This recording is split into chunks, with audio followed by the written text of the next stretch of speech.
Hello, everyone. We are going to look at a specific property of solutions known as freezing point depression and boiling point elevation. Now, freezing point depression and boiling point elevation are examples of what are called colligative properties, properties of a substance, or in this case, a solution, that depend on the amount of solute dissolved in it. So what we're going to see is that the more solute we have, the more exaggerated these properties become. So the first thing that we want to do is take a look at where we see freezing point depression kind of in our everyday life. So if you look behind me, I have three pictures. So the first picture is of a salt truck salting a road, perhaps preparing for an upcoming snowstorm. When we're salting the road, the type of salt that we use matters. So there's a reason why we use calcium chloride and not sodium chloride to salt the road. So in this case, if we take a look and we think back to what we did in ionic bonding, in chemical nomenclature, we'll recall that the calcium chloride formula unit consists of one calcium ion and two chloride ions, a total of 3 particles. Now, if we use sodium chloride, NaCl, that only breaks up into 2 ions or 2 particles. So basically, we're getting a 50% increase by using calcium chloride instead of using sodium chloride. So it's much more beneficial. What you might be saying to yourself is, why don't we use an ionic compound that has a ton of ions in it? Maybe something like calcium phosphate. Well, while true that calcium phosphate would break down into 5 different ions, the problem with using some ionic compounds is that those ions are actually dangerous for the environment. So we tend not to use something that's going to be more destructive than good when we're looking to salt the roads. By all means, don't get me wrong, salting the roads in general is not a positive thing for the environment, but there's also balancing that with the safety of driving. Okay, looking at our second picture up here, we have salt being added to a pot of water. We're going to find out that adding salt to water actually increases the boiling point of water, kind of blocks off some of those locations near the surface of water where water would escape, where it would jump from being a liquid into a gas. And now, in order for that boiling to occur, in order for that vaporization to occur, we have to increase the temperature to a much higher temperature. All right, and then finally, in our third picture, it shows a picture of someone adding antifreeze to a car engine or to a coolant system in a car engine. Don't add it directly to the engine, please. So if you add antifreeze, basically the purpose of a cooling system in a car is to draw heat energy off of the engine. If we just used water, water has a boiling point of 100 degrees Celsius or 212 Fahrenheit. If you've ever had a car, and they don't make them that much anymore, that actually has temperatures on the thermometer inside of the car, you'll see that the car running temperature is actually well above 212 Fahrenheit. So putting water straight into the radiator is not going to work for very long. Once your car heats up, all of that water is going to turn to steam, and then you're going to be on the side of the road and steam's going to be coming out of your hood. So instead, we mix with our water some ethylene glycol, which raises the boiling point of that solution and still makes it an effective coolant for drawing heat energy off the car engine. Okay, so 2 things to take away from this. Number 1, freezing points always go down, boiling points always go up. We'll talk about how to calculate that mathematically when we look at a few examples. And number 2, the number of particles that we're using actually matters. So the more particles that are there, we're going to see that in terms of what's called a Van Hoff factor. The more particles that are there, the greater the impact is going to be on the freezing point or boiling point. All right, so in this picture, what we're looking at is kind of a molecular level of what is actually going on and what causes the boiling point to either to rise or the freezing point to drop. So if you look at the first picture is of our pure solvent, which in this case is water, and it shows basically water in its liquid form. And then as water freezes at 0 degrees Celsius, it turns into ice and it gets into this very, very rigid and very specific pattern where water molecules line up, oxygens line up so that they're bonded to hydrogen. And we all know, of course, that water expands when it freezes. And that's because of the very specific positioning that water molecules must enter in order to form that solid. Now, if we look at how adding a solute like calcium chloride, like sodium chloride, interferes with that, look at the picture over here. So in the second picture, when those water molecules try to come together to form that very rigid crystalline specific shape, now we have all of these solute particles that are basically preventing that from happening. So in order for that water molecule now to freeze, it has to reach a much lower temperature to kind of squeeze out those other solute particles and reform the crystalline structure that we're aware of. So works in our benefit by preventing water from freezing, by kind of getting in the way and interfering with those bonds from forming. Okay, so behind me, you see the two equations that we're going to use. It's really the same equation, it just has a different constant. But if we look at the two equations, it says freezing point depression and boiling point elevation. So first of all, in the freezing point depression, notice that the value that we're solving for is the change in freezing point. So often we're going to see questions that say, what is the new freezing point? So after you calculate that change in freezing point, you're going to have to subtract that value from your original freezing point in order to get the new freezing point temperature. So for example, if we know water freezes at 0 degrees, when we do a calculation and it turns out that our change in freezing point is 3 degrees, we would subtract 3 from 0, we would get negative 3 degrees Celsius as our new freezing point of water. Or if we were doing a boiling point problem and we calculated that our change in boiling point was 5 degrees, we would add that number to the boiling point. So if water normally boils at 100 degrees Celsius, it would boil at 105 degrees Celsius once we add our change in temperature to that. Okay, the other factors that are up here. The value I is the number of solute particles. So if you think back to what I just talked about on the previous slide, the difference between sodium chloride and calcium chloride. Sodium chloride has a value of 2 because it forms 2 ions. Calcium chloride has a value of 3 because it forms 3 ions.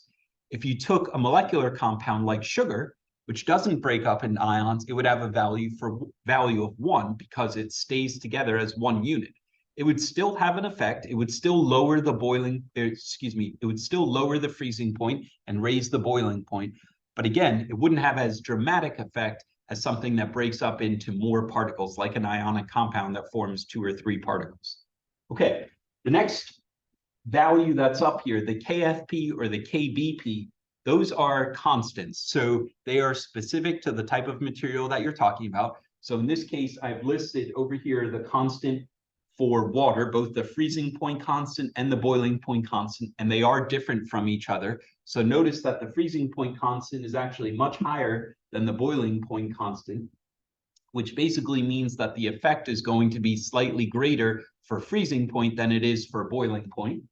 And then finally, the last term up here is molality. So remember that the molality of a solution is actually the moles of solute divided by the kilograms of solvent. So we saw that in a previous unit. Okay, let's take a look at an example problem.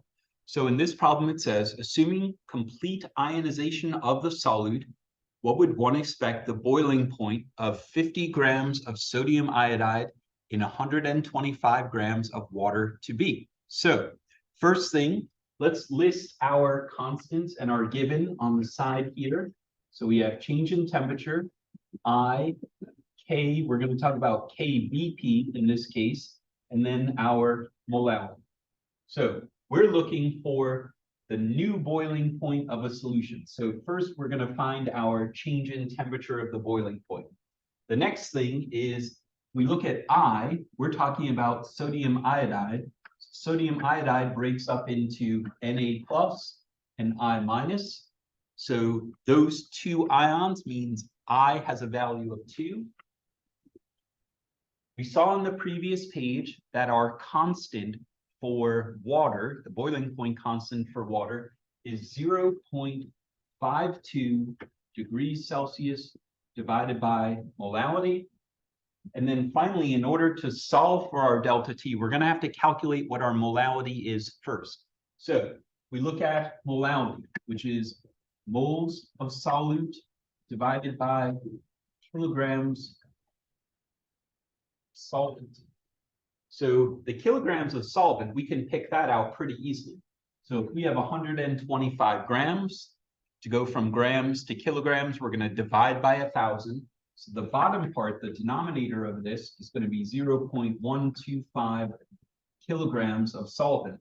But we still need to go back and find our moles of solute. So the first thing that we're going to want to do is find the molar mass for sodium iodide. So sodium is 22.99. That number is the molar mass coming off of the periodic table. And then we're going to add to that the 126.90, which is the molar mass of iodide. Together, they equal a molar mass of 149.89. And it tells us that we have 50 grams of this. So 50 grams of sodium iodide times 1 mole sodium iodide over 149.89 grams of sodium iodide. 50 divided by 149.89 turns out to be 0.334 moles of NaI. Now, I can use that mole amount here for the moles of solute, 0.334 moles of NaI. And that means that I have a molality that is equal to divided by 1.25. So I get 2.67, 3 significant figures, 2.67 as my molality, or 2.67 moles per kilogram. So now I can drop that part in here. So now I'm going to use the equation that we had on the previous page. So let me just clear out a little space here. So we have change in temperature of the boiling point is equal to I times kVp times the molality. So my value again for I, because I have 2 ions, is 2 times my boiling point constant, 0.52 degrees Celsius per molality. Now I'm going to multiply by the 2.67 that I just calculated as my molality. And I wind up with an answer of, so 2 times 0.52 times 2.67, an answer of 2.78 as my change in temperature. So change in temperature of the boiling point, 2.78 degrees Celsius. Now, if we look at that, that is a change in temperature. It's not my final temperature. So to think about what our final temperature would be, consider for water, the boiling point of pure water by itself, 100 degrees Celsius. So my boiling point is going to be the original boiling point plus the change in boiling point for a total of 102.78 degrees Celsius. And it's easy as that. If we were doing a freezing point, remember that we would subtract that number. So if we got the same value for delta T and we were doing freezing point instead, we would get a freezing point of negative 2.78. It would be 0 minus 2.78. Okay, let's take a look at our second problem. So there are basically 2 ways these problems get asked. You can either look for a change in temperature, or maybe a final temperature after you calculate the change in temperature, or you can look for something specific about the solute, maybe the molar mass of the solute, or perhaps the grams of solute that dissolved. So if we know what we want the change in temperature to be, then we can actually kind of work backwards and calculate how much of a substance we need in order to achieve that change in temperature. So looking at example number 2, it says a solution made from 0.840 grams of a substance dissolved in 25 grams of camphor froze at 170.80 degrees Celsius. The freezing point of pure camphor is 178.40. So, and the mole freezing point constant for camphor is 37.7 degrees Celsius per mole. Calculate the molecular weight of the solvent. Okay, so this is basically a problem that is almost opposite in direction than our previous one. So we have change in temperature for the freezing point is equal to I times KFP times molality. So let's break this part down a little bit. So our change in temperature of the freezing point, we can actually get that right now. We know that the new freezing point is 178.40. or excuse me, 170.80, and our original freezing point is 178.40. So we can subtract those two. We get a change in freezing point of about 7.6 degrees Celsius. The next part, since camphor is a molecular compound, it's not something that's ionic. There's no metal and non-metal bonded together here. So this is going to have an I value of 1. So pretty much all molecular compounds, because they're not going to break up into ions, are going to have an I that is equal to 1. Our constant for the freezing point for this substance is 37.7 degrees Celsius per molality.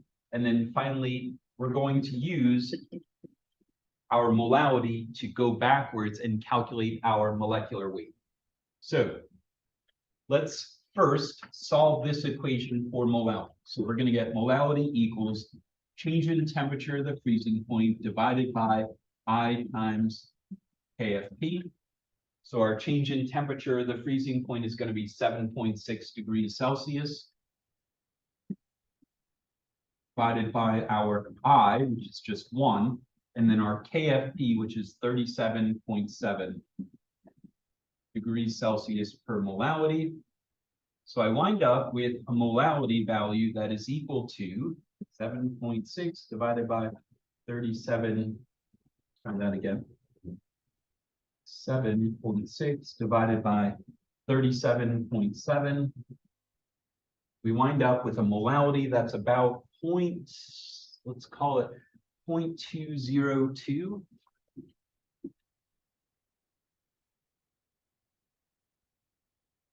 Now, many students get to this point and hit a roadblock.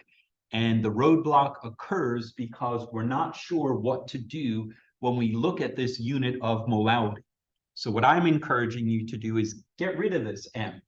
Tell us what it really means. So that's 0.202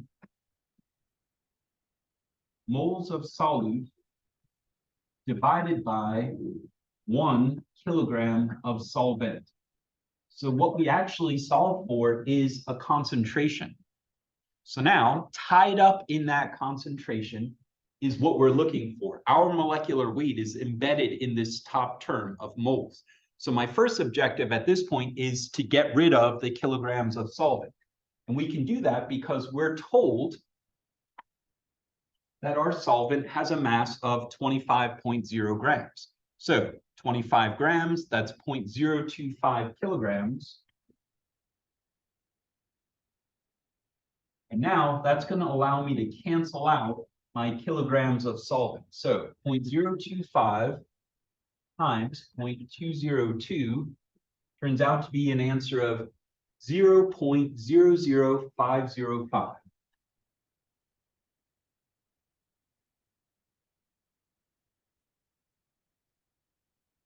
Moles of solute. Notice my kilograms of solvent drop out, so that's no longer part of it. Now I'm left with just our moles of solute. Okay, so we're trying to find molecular weight. Think about what the units are for molecular weight. So when we get a number off the periodic table, the units are grams per mole. So if we're looking for a molecular weight of a substance, that needs to have units of grams per mole. And now if you look closely, we have both of those components. So our molecular weight, which is grams per mole, is going to be equal to the grams of the substance that we have up here, so 0.840 grams of our substance, divided by 0.00505 moles of that same substance. So now I can divide 0.840 divided by 0.00505, and I get a molecular weight that is equal to, we'll go with 3 significant figures here, 166 grams per mole. So we looked at 2 different problems, and these are basically the 2 scenarios that you're going to see. Either you're going to be calculating what that change in temperature is by adding a specific solute and solvent together, or you're going to look for a change in temperature and you're going to seek out how much of a substance you need in order to get that change in temperature. So if a lab protocol is calling for the temperature to drop by 5 or 10 degrees Celsius, you would calculate the amount of solute required to cause that change in freezing point or that rise in boiling point. All right, if you have questions, please send me a message, but thank you very much, and hopefully you understood what was going on. Thanks.